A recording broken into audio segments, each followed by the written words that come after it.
Abriguei uma família. No meu restaurante durante uma tempestade, em 1995.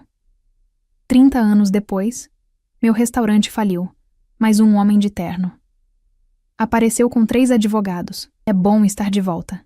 Eu segurava aquele papel amassado entre os dedos trêmulos, sentindo como se o chão estivesse desaparecendo sob os meus pés. O aviso de despejo brilhava sob a luz fraca da cozinha, com letras garrafais que pareciam gritar o fim de toda uma vida de trabalho. Uma semana. Eu sussurrei para as paredes vazias. Eles vão tirar tudo de nós em apenas uma semana. Beatriz, minha filha, entrou na cozinha e me viu naquele estado. Ela não precisou dizer nada. Seus olhos, cansados de tantas horas servindo mesas, se encheram de lágrimas. Ela me abraçou, e naquele silêncio doloroso, minha mente viajou no tempo. Tudo o que eu via agora era o restaurante vazio e as dívidas acumuladas, mas minha memória me levou de volta para uma noite muito diferente, há exatos 30 anos. Era 1995.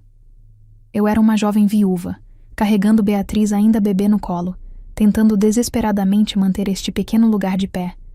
Naquela época, o restaurante era apenas um sonho começando, um espaço simples, com mesas de madeira e o cheiro constante de tempero caseiro.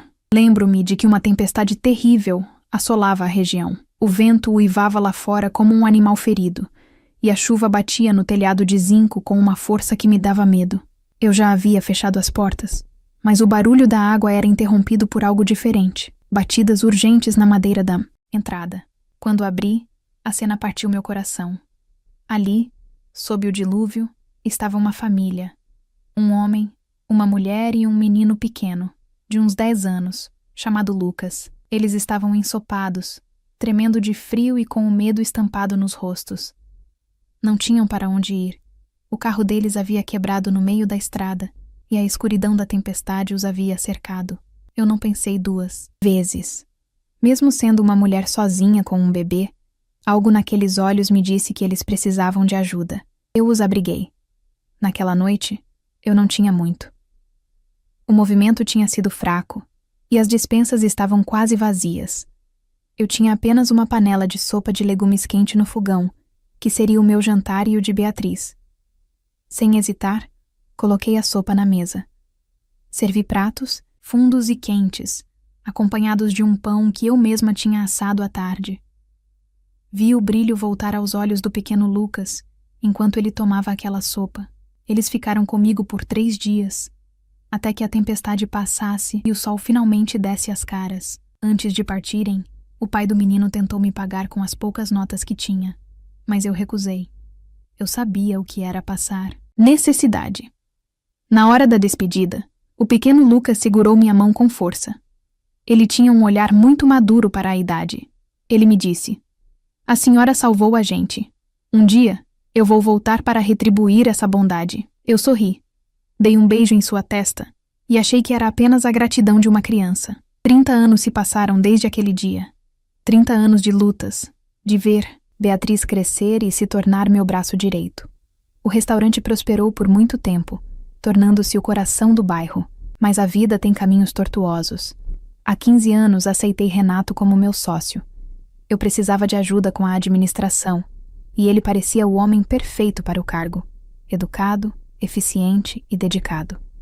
O que eu não sabia era que, por trás daquele sorriso, gentil, Renato escondia uma ganância sem limites. Ele foi, aos poucos, criando uma rede de mentiras. Desviava pequenas quantias, falsificava recibos, e nos últimos meses deu o golpe final. Ele limpou as contas do restaurante e me deixou com uma dívida imensa com fornecedores e com o banco, alegando que o negócio não era mais lucrativo. Agora, aos 62 anos, eu me via diante do abismo. Renato simplesmente desapareceu, deixando para trás um rastro de destruição financeira e a ameaça de que o imóvel seria tomado. Beatriz, que agora tem a mesma idade que eu tinha quando tudo começou, tentava me consolar. Mas eu via o desespero nela também. Nós não tínhamos advogados, não tínhamos dinheiro e o prazo de uma semana estava correndo.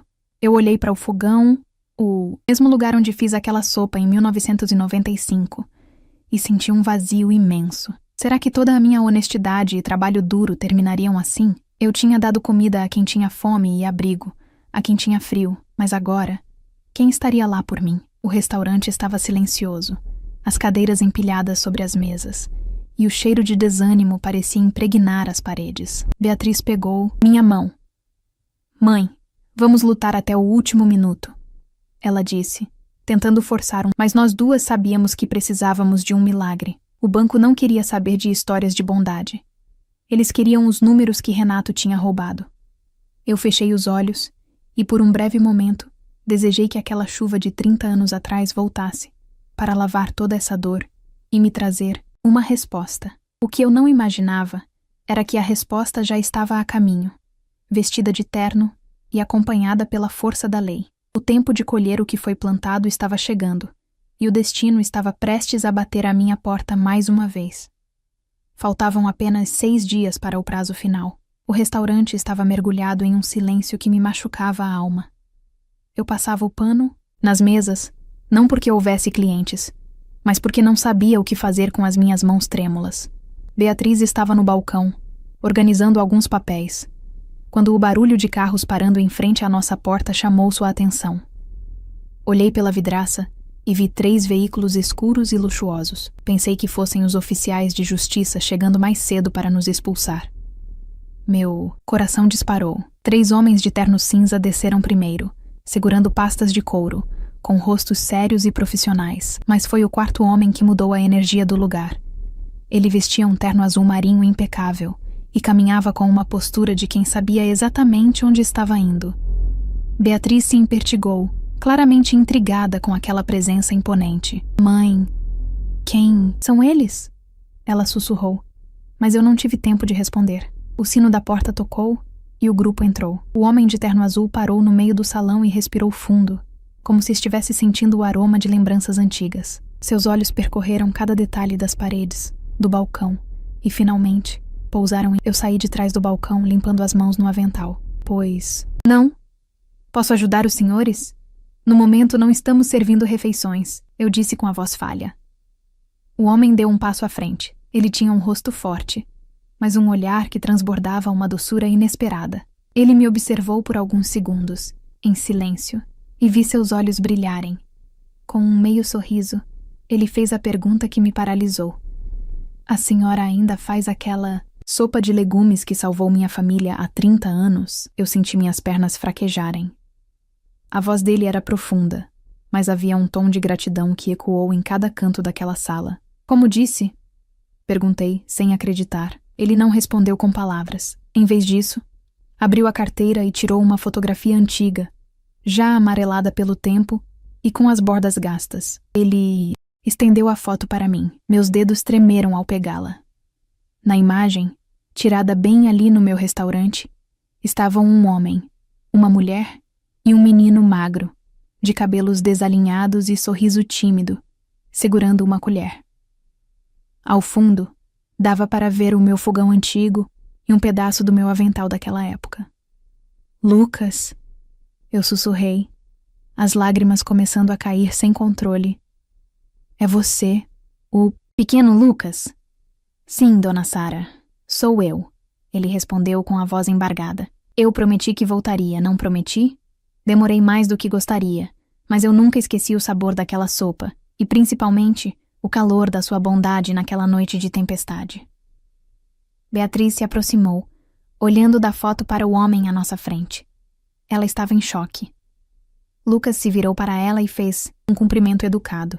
Você deve ser a bebê que estava no colo dela, ele disse, e notei um brilho diferente em seus olhos ao olhar para minha filha. Beatriz corou, impressionada com a gratidão genuína dele e com a forma respeitosa como ele me tratava. Naquele momento, parecia que um peso enorme estava sendo retirado dos meus ombros. Lucas então fez um sinal para os 3 homens que o acompanhavam. Estes são meus melhores advogados, ele explicou, mudando o tom para algo mais sério e determinado. Dona Sara, eu não vim apenas para agradecer. Eu passei os últimos meses procurando pela senhora. Soube o que aconteceu aqui. Soube da fraude, do desvio de dinheiro e do que aquele homem chamado Renato tentou fazer com a senhora. Eu caí sentada das cadeiras, enquanto Beatriz segurava minha mão. Como você descobriu tudo isso? Perguntei. Hoje eu trabalho com grandes investimentos e auditorias. Lucas explicou de forma simples. Quando localizei o endereço do restaurante, meus analistas notaram irregularidades no registro do imóvel. Começamos a investigar a fundo e descobrimos que a senhora foi vítima de um golpe planejado. Renato não apenas roubou o dinheiro, ele estava tentando apagar a sua história para lucrar em cima do seu sacrifício. Ele se inclinou para perto de mim e colocou a mão sobre a minha. A senhora deu abrigo à minha família quando não tínhamos nada. Agora é a minha vez de proteger o seu teto. Aquela sopa de legumes foi a refeição mais cara que já comi na vida, porque ela me deu esperança. E esperança é algo que não tem preço. Beatriz olhava para Lucas com uma admiração que eu nunca tinha visto antes. Não era apenas pela riqueza dele, mas pela dignidade com que ele estava agindo. Lucas olhou para ela e sorriu. Um sorriso de cumplicidade que fez o coração de mãe sentir que algo novo estava começando ali. Dona Sara, os meus advogados já estão com toda a papelada. Lucas continuou. Nós sabemos que o prazo é curto, mas garanto que, a partir de hoje, a senhora não está mais sozinha nesta luta. Nós vamos descobrir cada centavo que foi tirado de vocês. Olhei para o salão vazio, que minutos antes parecia um cenário de derrota, e agora parecia cheio de luz. O menino que eu alimentei no meio de um temporal tinha se tornado o porto seguro que eu tanto pedi a Deus. O milagre estava diante de mim, usando terno e trazendo a justiça nas mãos. O restaurante, que antes era um lugar de silêncio e tristeza, transformou-se em um verdadeiro centro de operações em questão de horas. Lucas e seus 3 advogados ocuparam as mesas do fundo, espalhando pastas, documentos e computadores. Beatriz estava ao lado deles, ajudando a organizar cada recibo e cada contrato que eu havia guardado ao longo dos anos. Eu observava tudo da cozinha, ainda tentando processar como a minha vida tinha mudado em apenas um. Lucas não descansou. Ele mesmo revisava as planilhas, cruzando informações com os dados que sua equipe de auditoria conseguia pela internet. No terceiro dia de investigação, um dos advogados me chamou com um olhar sério. Dona Sara, por favor, venha até aqui. Precisamos que a senhora veja isso. Sentado à mesa, Lucas me mostrou um documento com a minha assinatura no final. A senhora se lembra de ter assinado este termo de transferência de propriedade? Ele perguntou suavemente. Eu olhei para o papel, confusa. Eu assinei muitos papéis para o Renato. Ele dizia que eram para renovar as licenças de funcionamento e pagar os impostos atrasados. Eu confiava nele de olhos fechados. Lucas suspirou e apontou para os detalhes. Ele usou a sua confiança para cometer um... Este documento é uma falsificação grosseira de uma venda. Renato não apenas desviou o dinheiro das vendas, ele alterou os registros para que, legalmente, o imóvel passasse para o nome dele. O plano dele era fechar o restaurante, declarar falência e depois vender o terreno para uma grande construtora fazer um estacionamento. Senti um aperto no peito, uma mistura de náusea e decepção. Renato tinha sido meu sócio por 15 anos. Ele frequentava a minha casa, celebrava os aniversários da Beatriz conosco. Como alguém pode olhar nos seus olhos todos os dias enquanto planeja destruir tudo o que você construiu? A dor da traição era quase física. Eu olhei para as paredes do meu restaurante e imaginei tudo aquilo sendo derrubado para virar um pedaço de asfalto cinza e frio. Nós não vamos deixar isso acontecer, Beatriz disse, segurando minha mão com firmeza. Percebi que durante aqueles dias, ela e Lucas tinham se tornado muito próximos. Eles passavam horas analisando documentos e nos momentos de cansaço compartilhavam histórias. Lucas contava sobre como a determinação que aprendeu naquela noite de 1995 o ajudou a vencer na vida. E Beatriz falava sobre o amor que eu sempre dediquei a cada prato servido. Havia uma admiração mútua crescendo ali, um respeito que ia além da gratidão. A justiça começou a agir rápido. Com as provas que Lucas reuniu, os advogados entraram com um pedido de urgência. Em poucos dias, conseguiram que um juiz determinasse o bloqueio imediato de todas as contas e bens de Renato. O castelo de cartas dele estava começando a desmoronar. Foi então que o inesperado aconteceu. Naquela tarde, enquanto estávamos no restaurante, a porta se abriu bruscamente. Era Renato. Ele não parecia mais o homem elegante e seguro de antes. Estava desabelhado, com o rosto vermelho de raiva. Ele veio direto em minha direção, ignorando as outras pessoas no salão. Sara, que palhaçada é essa? Ele gritou, batendo com a mão na mesa. Minhas contas foram bloqueadas. Você ficou louca? Quem são esses homens? Eu me levantei, sentindo uma força que nem sabia que tinha. Eles são a justiça, Renato. Algo que você esqueceu que existia. Ele mudou de tática imediatamente. Baixou o tom de voz, tentando usar aquele antigo tom manipulador. Sara, escuta. Houve um mal-entendido. Eu fiz tudo para nos proteger. Eu posso resolver isso. Se você retirar essa queixa agora mesmo, eu te dou uma parte do dinheiro em dinheiro vivo. 50 mil reais agora. Você paga suas dívidas e ainda sobra para descansar. É pegar ou largar. Eu olhei para ele com pena. Ele realmente achava que meu caráter tinha antes que eu pudesse responder. Lucas se levantou e caminhou calmamente até ficar entre mim e Renato. Lucas era mais alto, e sua presença preenchia o ambiente. O senhor não está em posição de oferecer nada, disse Lucas, com uma voz fria e cortante. Além de estelionato e fraude, o senhor acaba de tentar subornar uma vítima na frente de testemunhas e advogados. Renato deu um passo atrás, intimidado. Quem você pensa que é? Lucas apenas sorriu. Um sorriso de quem já tinha vencido. Ele tirou um pequeno gravador do bolso e apertou o botão de encerrar. Eu sou o menino que recebeu abrigo nesta casa quando não tinha nada. E hoje, sou o homem que vai garantir que o senhor pague por cada centavo e cada mentira. A polícia já foi acionada. Renato empalideceu. Ele tentou dizer algo, mas as palavras não saíam. Ele olhou para Beatriz, depois para mim, percebendo que sua máscara tinha caído para sempre. O homem que tentou destruir o nosso sustento estava agora encurralado pela própria ganância. Lucas olhou para Beatriz e deu um aceno positivo. Naquele momento, eu soube que o restaurante estava salvo. A tempestade de maldade de Renato tinha encontrado uma barreira intransponível, a gratidão de quem nunca esqueceu o valor de um prato de sopa quente. O som das sirenes do lado de fora foi o ponto final de um pesadelo que parecia não ter fim. Vi Renato ser conduzido para fora do meu restaurante.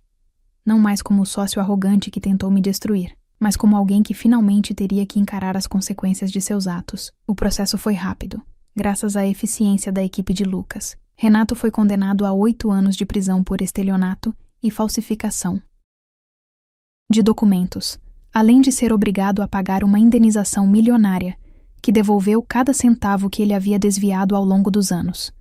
Ele perdeu tudo: sua casa luxuosa, seus carros e a falsa reputação que sustentava com o meu suor. Mas a maior vitória não foi ver a queda de quem me fez mal. Foi o que aconteceu no dia seguinte à prisão dele. Lucas se sentou comigo àquela mesma mesa de madeira onde tudo começou e colocou um envelope pardo na minha frente. "O que é isso, meu filho?" perguntei, sentindo meu coração acelerar. "É a sua vida de volta, dona Sara", ele disse com um brilho nos olhos. Ao abrir o envelope, vi a escritura definitiva do imóvel em meu nome e os comprovantes de que todas as dívidas com os fornecedores e com o banco haviam sido quitadas. "Eu não posso aceitar isso, Lucas. É dinheiro demais." Eu gaguejei, as mãos trêmulas. Ele segurou minhas mãos com carinho. "A senhora não está aceitando um presente. Está recebendo o pagamento por aquela sopa de 1995. Como eu disse, aquela refeição salvou a vida da minha família. Se não fosse pela sua bondade, meu pai não teria tido forças para continuar e eu não teria me tornado o homem que sou hoje. Considere que a conta foi paga com 30 anos de juros de gratidão." Nas semanas seguintes, o restaurante passou por uma transformação. Lucas e Beatriz ficaram à frente de tudo. Eles decidiram fazer uma reforma completa, mas com um detalhe que me emocionou profundamente. Eles mantiveram a essência original. As paredes foram pintadas com cores acolhedoras, a iluminação ficou mais suave, mas as mesas de madeira e o fogão onde eu cozinhava continuaram lá. Eles até criaram um pequeno quadro na parede com uma réplica daquela foto amarela de 1995. Durante a reforma, eu via Beatriz e Lucas conversando pelos cantos, rindo e planejando cada detalhe. O brilho nos olhos da minha filha tinha voltado, e eu percebia que o carinho entre eles já não era mais apenas amizade. Lucas a tratava com uma delicadeza que me dava paz. Ele não era apenas um homem rico. Ele era o mesmo menino de coração bom que eu conheci sob a chuva. Finalmente, chegou a noite da grande reinauguração. O restaurante estava impecável. decorado com flores frescas e o cheiro da minha comida caseira perfumando o ar. Muitos clientes antigos, que haviam se afastado por causa da má gestão de Renato, voltaram para nos abraçar. Mas a grande surpresa aconteceu quando a porta se abriu e Lucas entrou acompanhado de um casal de idosos. Meus olhos se encheram de lágrimas no mesmo instante. Eram eles, o pai e a mãe de Lucas, os mesmos que eu abriguei 30 anos atrás. Eles caminharam até mim com passos lentos, mas com sorrisos que iluminavam o rosto. A mãe dele me abraçou por um longo tempo, chorando baixinho no meu ombro.